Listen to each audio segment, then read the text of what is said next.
Bon vendredi tout le monde, c'est votre topo des marchés en ce 17 décembre 2021. Moi c'est Éric Fournier, conseiller en gestion du risque. Cette semaine, le moins qu'on peut se dire, c'est que la pandémie n'est pas terminée, hein. Vous avez vu hier, en ce qui nous concerne, en tout cas aussi au Québec, on nous resserre la vis encore une fois. En tout cas, on a tous hâte que ça soit finalement derrière nous, mais il semblerait que c'est pas encore dans l'immédiat. Et évidemment, ça a son impact aussi sur les marchés, hein. La COVID crée encore de l'incertitude qui amène beaucoup de volatilité dans les marchés. Si on commence cette semaine avec le maïs, on termine la semaine à peu près au même endroit où est-ce qu'on avait commencé. On a terminé le contrat de mars à 5,90 la semaine dernière. On termine à 5,92 aujourd'hui, donc peu de mouvement de ce côté-là. Sur le plan technique, hein, je vous ai tracé deux petites lignes rouges sur le graphique. Là. Vous voyez en bas, c'est le RSI. On voit comme il y a comme une divergence de tendance entre le RSI et le maïs. Ça fait quelques semaines que je répète la même chose. La tendance haussière est toujours là sur le maïs. Par contre, on pourrait manquer un peu de gaz là, dans les prochaines séances. En tout cas, on verra, mais ça va prendre des nouvelles fraîches là, pour renverser cette tendance-là. Mais ce que ça signifie, c'est qu'il n'y aura possiblement pas de hausse très très forte là, d'ici la fin d'année dans le maïs. Toujours dans le maïs, les exportations, hein, les ventes à l'exportation de la semaine dernière, excellentes. 2,7 millions de tonnes. Faut dire que sur le 2,7 millions, il y en avait un peu plus d'1,8 qui était au Mexique. C'est des annonces qui avaient été faites, qu'on avait vu passer là, dans le fil d'actualité de l'USDA. C'était pas une surprise, mais quand même, c'est des ventes intéressantes pour le maïs. La production d'éthanol la semaine dernière aux États-Unis. On se promène pas loin des sommets là, de la dernière année. Tout près de 1,1 million de barils par jour, là, 1,09. Donc là aussi, une forte demande qui se continue de ce côté-là. Maintenant, si on va voir du côté du soya. En ce qui concerne le soya, une hausse de 16 sous pour le contrat de janvier au cours de la dernière semaine, c'est-à-dire depuis la fermeture de vendredi dernier à celle d'aujourd'hui. 16 sous de hausse. Vous voyez la tendance haussière qui s'était entamée en novembre est toujours bien en place. Est-ce que ça va tenir compte tenu des conditions qui continuent d'être quand même bonnes en Amérique du Sud? Quoique le sud du Brésil et l'Argentine commencent à être un peu secs, donc c'est ce qui stimule un peu les prix actuellement, là, mais il reste que les prévisions sont encore excellentes. C'est une récolte record qui est prévue pour l'Amérique du Sud, qui va être disponible là, après les fêtes. Donc c'est à ce moment-là que, au moment où le gros de la vague de cette production-là va être disponible pour le marché d'exportation, ça pourrait créer de la pression sur le prix américain, d'autant plus que le prix présentement au Brésil est plus compétitif que celui aux États-Unis. Crushing pour le mois de novembre, c'est-à-dire la trituration au mois de novembre, le marché s'attendait à 181,6 millions de boisseaux. Petite déception à ce niveau, le chiffre final à 179,5. On avait eu 181 il y a un an, donc un peu moins de trituration pour le mois de novembre. Ce qui a aidé entre autres le prix du tourteau, on verra tantôt là, sur le graphique, mais le prix du tourteau termine la semaine en hausse, c'est un facteur positif. S'il y a eu moins de crushing, donc ça veut dire moins de tourteaux disponibles, donc c'est bon pour les prix. Les exportations, les ventes de la semaine dernière, 1,9 million de tonnes, donc ça se maintient. Présentement, les ventes sont plus élevées que celles qu'on avait à pareille date l'an dernier. Le gros des ventes était déjà réalisé là, pour la précédente récolte. Donc, c'est ce qui fait que là, présentement, l'écart se referme lentement, je dis bien lentement, entre les volumes vendus l'an dernier et ceux de cette année. Mais ça fait depuis quelques semaines que les ventes sont meilleures que l'an dernier. Maintenant, du côté du tourteau, allons-y. Tourteau de soya, vous voyez, hein, la tendance haussière encore bien installée. Celle-là avait commencé à mi-octobre. C'est encore bien en place. On termine la semaine avec une hausse de 12 sous et demi. 12 sous, excusez, c'est des 12,50$ la tonne courte. Au cours de la dernière semaine de hausse, je l'ai mentionné tantôt, hein, le fait de un peu moins de trituration, donc c'est venu dire au marché, oups, on s'attendait à plus de production de tourteaux. En fait, il y en a eu moins, c'est un des facteurs. Le prix de l'huile de soya termine la semaine en baisse aussi. Ça aussi, c'est un facteur haussier pour le tourteau de soya. Les conditions sèches en Argentine, je l'ai mentionné tantôt. S'il se produit moins de soya en Argentine, ça veut dire moins de trituration là aussi. Donc, moins de tourteaux de soya de disponibles. Et comme vous le savez, ben, l'Argentine, c'est le joueur numéro 1 dans le marché d'exportation de tourteaux de soya. Donc, s'ils en produisent moins, ils vont en exporter moins. Donc, c'est un facteur positif pour les prix ici aux États-Unis. Rapidement, on a encore vu le dossier de la question de la rareté ou la hausse de prix de la lysine là, qui est venu un peu soutenir les prix du tourteau de soya. Maintenant, pour le blé, la tendance à la baisse est toujours en place. depuis 3 semaines, hein, c'est des fortes baisses. C'est sûr que ça diminue d'une semaine à l'autre. La première semaine, on avait au-dessus de 30 cents. La semaine dernière, on avait un 20 sous de baisse. Cette semaine, on termine la semaine avec une baisse supplémentaire de 10 sous. Mais vous voyez que depuis la mi-novembre, il y a une forte tendance à la baisse dans le prix du blé. Ce qui aurait dû stimuler le prix du blé, hein, les chiffres d'exportation, de vente à l'exportation, en fait, ont touché un sommet la semaine dernière avec un peu plus de 650 000 tonnes vendues. Mais ça n'a pas suffi pour terminer la semaine dans le vert. Donc on termine la semaine encore dans le rouge en ce qui concerne le blé.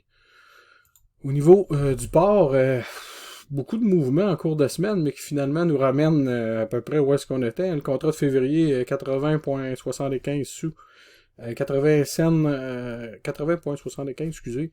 Vendredi dernier, on termine à 80,70, donc on termine à la même place. La seule variation, là, je vous ai mis le graphique ici, est en dollars canadiens, donc c'est l'effet du taux de change qui a représenté une hausse de prix versus les valeurs de fermeture de la semaine dernière.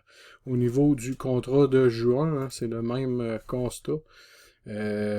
Par contre, dans ce cas-là, on termine avec une légère baisse, mais qui a été amortie par la baisse du taux de change, parce que là aussi, je vous ai mis le graphique en dollars canadiens. J'ai fait un calcul rapide concernant la marge pour l'année 2022. Si la ferme, si on prend le modèle ASRA, en fait, là, que je rentre dans ma formule de calcul, avec les valeurs de fermeture de ce soir, j'aurai une marge à moins 8$. Donc, même si les prix sont très très bons, le coût de production reste extrêmement élevé, ce qui fait en sorte que les marges sont on est encore dans le rouge sur une période de 12 mois. En fait, le seul mois où est-ce qu'on a des marges positives, ben vous avez deviné, hein, c'est les mois d'été qui arrivent avec une marge entre 15 et 20$ du 100 kg. Mais sinon, le restant de l'année, les 8 autres mois, on a des marges négatives qui fait en sorte que notre marge moyenne termine dans le rouge. Donc, il va falloir attendre encore soit une baisse du coût d'alimentation, en fait, ou encore une augmentation supplémentaire du prix du porc. Mais vous voyez que présentement, comme le contrat de juin, on est encore tout près des sommets là, de ce contrat-là. Donc, ça va prendre des nouvelles positives pour tirer le marché encore vers le haut. Côté nouvelles dans le port rapidement, hein, les exportations au Canada en baisse de 4% pour la période de janvier à octobre. C'est dû principalement au ralentissement là, des expéditions vers la Chine. Après ça, les exportations américaines de la semaine dernière, les ventes, 31 100 tonnes vendues. C'est un bon chiffre parce que la semaine d'avant, on était en bas de 20 000 tonnes. Compte tenu qu'on approche de la fin d'année, parce que ça, c'est les ventes qui vont être livrées d'ici au 31 décembre. Donc, c'était quand même des chiffres intéressants. Élément à souligner, c'est que la Chine n'était pas dans le carnet de commandes, même c'était des annulations. Elle a annulé, en fait, elle a roulé une commande. Elle a annulé 700 tonnes de cette année, pour livraison cette année, qu'elle a transposé pour les livraisons de 2022. Pour rester la Chine hier annonçait qu'elle augmentait son tarif à l'importation, donc on sent qu'il y a vraiment un équilibre qui est en train de se rétablir présentement en Chine, entre l'offre et la demande, pour faire une augmentation du tarif d'importation qui avait été diminué dans le pire de la crise de la PPA pour essayer d'augmenter les importations de porc pour compenser le manque de production sur le marché chinois. Ben là, les Chinois viennent de faire passer leur tarif de 8 à 12. En ce qui concerne le tarif américain, ben on est obligé d'ajouter 25%. C'était des mesures là, dans l'ère Trump, des mesures de représailles là, de tarifs. Si vous vous souvenez, il y avait une guerre de tarifs entre les Américains et la Chine. Donc, on est passé de 33 à 37%. Donc, c'est quand même des bons tarifs là, qui vient comme un peu enlever la compétitivité du prix américain versus peut-être les autres marchés. Rapidement, la bourse en Chine, vous avez montré le graphique la semaine dernière, le marché boursier en Chine dans le port était en baisse. Ben, la baisse s'est continuée cette semaine. Même la journée d'aujourd'hui, on a terminé sur des fortes baisses. Donc, le lien avec la baisse des tarifs d'importation et le prix à la bourse qui baisse en Chine, ça veut dire que l'offre est suffisamment abondante présentement pour répondre à la demande. On verra ce que ça va donner après les fêtes. Normalement, avec le nouvel an chinois, c'est la plus grosse période de consommation, mais on voit que même avec ça, c'est pas suffisant pour stimuler les prix, puis on est quand même pas si loin là, si on considère les délais de transport pour importer la viande. Donc, je pense qu'il y a un retour je dirais pas à la normale, parce que c'est sûr que la PPA est encore présente en Chine, mais quand même un retour plus naturel, parce que la Chine, historiquement, importait un peu, mais c'était une fraction de la consommation. Mais on reverra pas en tout cas, je crois qu'on verra pas de sitôt les niveaux qui ont été importants en 2020, là, dans les prochains mois versus voire années. Maintenant, toujours dans le port, les exportations, hein, pour une première fois en novembre, ils ont été en baisse, hein, année sur année, là, on se comprend bien. Et puis c'est la Chine qui a ralenti, parce que j'avais déjà mentionné dans cette capsule que les Brésiliens avaient réussi à augmenter leurs exportations cette année, contrairement aux Américains, aux Européens, etc. Surtout vers la Chine. Le volume était en augmentation cette année. Ben là, même les Brésiliens, en novembre, ont vu une baisse des volumes expédiés vers la Chine. Et la proposition 12, vu qu'on s'en vient, le 1er janvier arrive rapidement. Je vais faire une histoire courte. La proposition 12, ça se passe dans l'État de la Californie. C'est un référendum qui a été fait, c'est pas l'an dernier, il y a quelques années, en tout cas qui va se transformer en projet de loi concernant le bien-être animal. Ça prend les normes européennes pour produire le porc là-bas. Il n'y a pratiquement pas. La problématique là-dedans, c'est qu'il n'y a pratiquement pas de production qui se fait en Californie. Donc, c'est le reste des autres États américains qui doivent fournir le marché californien. La Californie consomme environ 15% de la production américaine. Et il y aurait seulement à peu près 4% des producteurs américains qui répondent à ces normes-là. Donc, vous avez compris la problématique. Hein? Il nous manque peut-être un 10% de production qui vont venir de je ne sais où. Donc, qu'est-ce que ça va faire? Il y a eu beaucoup de contestations qui ont tourné à rien. Ça continue, ce projet-là avance. Ça pourrait avoir un impact, je vous dirais, assez négatif sur les prix, hein, parce que si on n'est plus capable d'expédier de la viande de porc en Californie comme on le faisait avant, qui est quand même 15% de notre marché, surtout avec un surplus peut-être de entre 5 et 10%, qu'il va devoir écouler dans les autres États américains, donc pression possible sur les prix. Présentement, le marché à terme ne semble pas trop stressé avec ça, parce qu'on voit que les marchés sont présentement à des sommets, mais on verra à l'usage qu'est-ce que ça va donner en principe. Et puis pour terminer dans le port, vous n'oubliez pas, hein, la semaine prochaine, jeudi prochain, le 23, Hogs and Pigs, très important, un rapport, excusez. Je suis en train de me mêler, hein, c'est vendredi, je suis un peu fatigué. Le Hogs and Pigs, c'est un petit rappel, là, c'est un rapport qui sort à tous les 3 mois, à tous les trimestres. Il y en a 4 par année, puis ils vont nous remettre un peu, dresser un portrait là, de l'inventaire, puis être capable d'estimer la production à venir dans les prochains mois. Donc ça pourrait amener, soit que ça va conforter la baisse de production actuelle, mais si les chiffres devaient sortir un peu plus élevés ou un peu plus bas, ben, ça pourrait faire partir les prix soit vers le haut ou vers le bas, tout dépendant des chiffres qui vont sortir de ce rapport-là. Maintenant, pour terminer, dollar canadien. Dollar canadien, ben, on termine en baisse de presque 1 point. Hein, c'est 0,9 versus la fermeture de vendredi dernier. Je vous ai mis ici sur le graphique l'évolution du taux de change au cours de la semaine. C'est ce qui s'est passé cette semaine avec le taux de change. Pourquoi le dollar canadien a reculé comme ça encore une fois cette semaine? Ben, la Fed avait une réunion cette semaine, puis ils ont devancé la fin de leur programme d'assouplissement. Donc, au lieu de parler des rachats d'actifs qui devaient se terminer en juin, on parle maintenant de mars.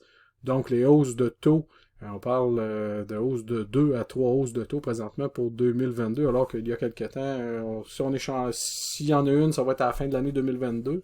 Le reste en 2023. Donc là, on parle de 2 à 3 hausses de taux d'intérêt pour le dollar américain. Vous avez compris que si on augmente les taux américains, donc ça donne de la valeur au dollar américain qui vient plomber le dollar canadien. Comme je vous dirais qu'à ce niveau-là, le Canada n'est pas en retard. Nous autres, ça devrait arriver possiblement légèrement avant les Américains. Là. Si c'est pas au cours de l'hiver, en début de printemps, là, moi je vais peut-être d'ici au mois de mars une première hausse au niveau du Canada. La Banque d'Angleterre a déjà procédé à une première hausse cette semaine. C'était le premier pays du G7 à faire une hausse de taux. Donc, la table est mise pour les hausses de taux. Donc, les programmes d'assouplissement, on sent le resserrement. Hein, ils doivent lutter contre l'inflation. L'inflation est extrêmement élevée. Donc, la façon de lutter contre ça, ben, c'est pas de stimuler en injectant et en continuant d'injecter des milliards comme ils ont fait par le passé, mais c'est de resserrer. Arrêter d'injecter des milliards puis remonter les taux d'intérêt pour rendre l'argent un petit peu plus rare sur le marché. Autre élément, ben, c'est sûr que le dollar, le pétrole termine la semaine en baisse, aussi c'est un élément négatif. Je l'avais déjà présenté dans d'autres graphiques, quand le pétrole baisse, le dollar canadien baisse, et la bourse aussi, la bourse a souffert un peu de tout ça. Quand on parle de hausse de taux d'intérêt, ben, c'est sûr que c'est rien de très stimulant pour le marché boursier. Si on ajoute à ça La COVID, comme mentionné au début, hein, la pandémie n'est pas terminée, donc l'incertitude dans le marché est venue plomber le marché boursier américain, qui fait en sorte qu'il y a une demande pour le dollar US quand les gens sortent du marché boursier, mais il y a une demande pour le dollar américain, qui fait monter sa valeur et qui fait descendre la valeur du dollar canadien. Donc, ça terminerait pour cette semaine. J'espère encore une fois que ça vous a plu. N'hésitez pas, hein, si vous avez des commentaires, des questions, ça me fera plaisir d'y répondre. Vous pouvez communiquer avec moi au téléphone au 418-882-6995 ou vous pouvez m'écrire au info@commercialbidagri.com. Évidemment, je vous invite à vous abonner à la chaîne pour ne manquer aucun épisode, aucun topo chaque semaine. Donc, sur ce, je vous remercie. Puis si on ne se reparle pas d'ici 2022, je vous souhaite de très joyeuses fêtes. Merci. Bonjour.